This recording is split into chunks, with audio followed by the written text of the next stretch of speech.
আসসালামু আলাইকুম। আসসালামু আলাইকুম। আজকে আমরা আছি বাংলাদেশের একটি বহুল স্বনামধন্য hospital DPRC hospital and diagnostic lab লিমিটেডে। এখানে আমরা একজন রোগীর সাথে কথা বলবো। প্রথমে জানতে চাচ্ছি আপনার নাম। রোকসানা আক্তার। রোকসানা আক্তার, আচ্ছা আপনি কোথা থেকে এসেছেন? আমি গাজীপুর থেকে, কাশিমপুর, গাজীপুর জেলার কাশিমপুর থেকে এসেছেন। আচ্ছা একটু জানতে চাইবো, এই ডিপিআরসি হাসপাতালে আপনি মূলত কি সমস্যা নিয়ে প্রথমে ভর্তি হয়েছিলেন? তো মাজা ব্যথা অনেক দিন যাবত। কোমরে ব্যথা ছিল, এটা কতদিন?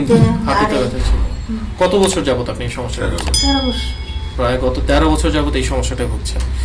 আচ্ছা একটু জানতে চাইবো যে আপনি এই যে সমস্যাটা আপনি ভুগছিলেন, এটার জন্য কি আপনারা এর আগে কোথাও কোনো ট্রিটমেন্ট করিয়েছেন? হ্যাঁ, করিয়েছি। কোথায় করেছিলেন? সাভারে করাইছিলাম, তারপরে ওখান থেকে ভালো হয় নাই। আচ্ছা, আবার ইন্ডিয়াতে দ্বিতীয়বার ইন্ডিয়াতে অপারেশন হয়েছিলাম।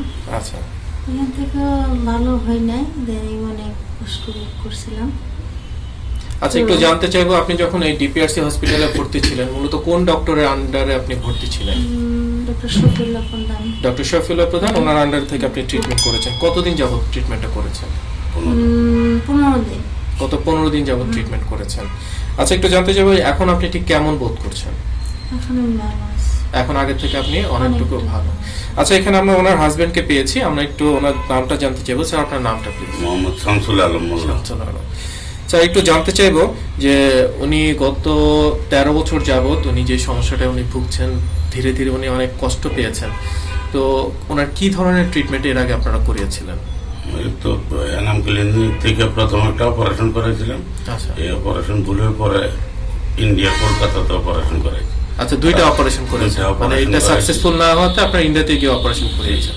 আচ্ছা তারপরেও ভালো হয় নাই।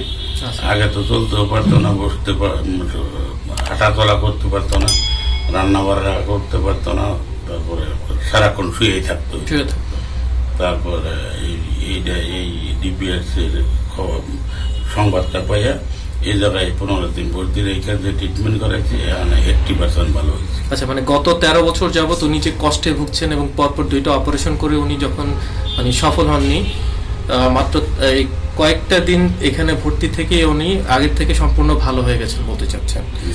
আচ্ছা একটু জানতে চাইবো যে আপনি যখন এই ডিপিআরসি হসপিটালে ভর্তি ছিলেন, এখানকার যারা নার্স ছিল বা থেরাপিস্ট ছিলেন, বা তারা কি আপনার প্রপারলি আপনার টেক কেয়ার করেছেন? টাইম টু টাইম আপনাকে ট্রিটমেন্ট করেছেন যতটুকু ছিল?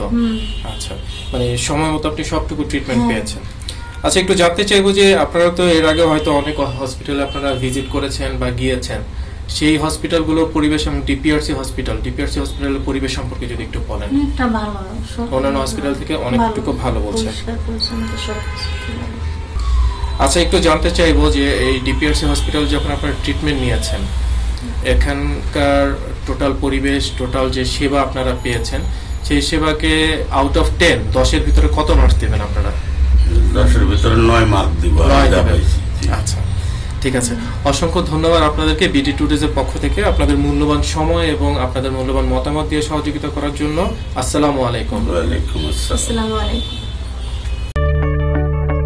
আমরা জানি আপনার প্রিয়জন আপনার জন্য কতটা গুরুত্ব বহন করে। প্রপার ডায়াগনোসিস, কনসালটেশন, পেইন ও প্যারালাইসিস চিকিৎসা, পুনর্বাসন, আমাদের সব আয়োজনই সবসময় আপনাদের জন্য 24 ঘন্টা খোলা। আমরা চাই না আপনারা বারবার আমাদের কাছে ফিরে আসুন, তবুও আমরা আছি সব সময় সর্বদা আপনাদের পাশেই।